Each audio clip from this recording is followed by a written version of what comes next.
राधे राधे दोस्तों, मैं रीता अपने यूट्यूब चैनल में आपका बहुत बहुत स्वागत करती हूँ। और आज मैं आपके लिए बहुत प्यारा सा एक लाचारी गीत लेके आई हूँ। मुझे पूरा विश्वास है आप लोगों को अच्छा लगेगा। और मेरी बहनों को अगर ये गाना पसंद आए तो लाइक शेयर ज़रूर करना और कमेंट करके बताना कैसा लगा मेरा ये गीत। लागल बा बाजार राजा चल बाकी नाही, लागल बा बाजार राजा चल बाकी नाही, चल बाकी नाही हो चल बाकी नाही, टिकवा बिछल राजा ले बाकी नाही, टिकवा बिछल राजा ले बाकी नाही, टिकवा बिछल राजा ले बाकी नाही, टिकवा बिछल राजा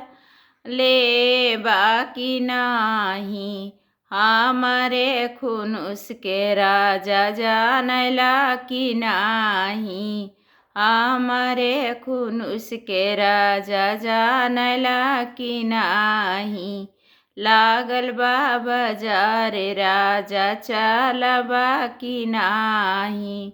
चल बाकी नाही हो चल बाकी नाही, हारवा बिछल राजा ले बाकी नाही, हारवा बिछल राजा ले बाकी नाही,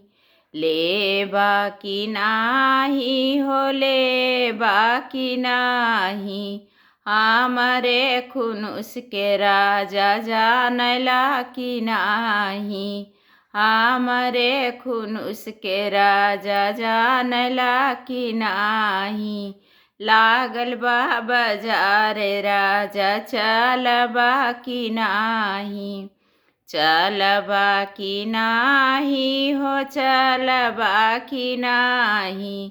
कंगना बिछल राजा ले बाकी नाही, कंगना बिछल राजा ले बाकी नाही, ले बाकी नाही कि ले बाकी नाही, हमारे खुनुस के राजा जानला की नाही, हमारे खुनुस के राजा जानला की नाही,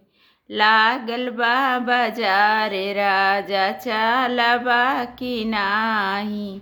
चल बाकी नाही हो चल बाकी नाही, पायल बिछल राजा ले बाकी नाही, पायल बिछल राजा ले बाकी नाही, ले बाकी नाही हो ले बाकी नाही, हमारे खुनुस के राजा जानला की नाही, हमारे खुनुस के राजा जानला की नाही। इसी तरीके गाना जो चीज़ जोड़ना चाहो इसमें जोड़ सकते हो और कैसा लगा ये ज़रूर बताना।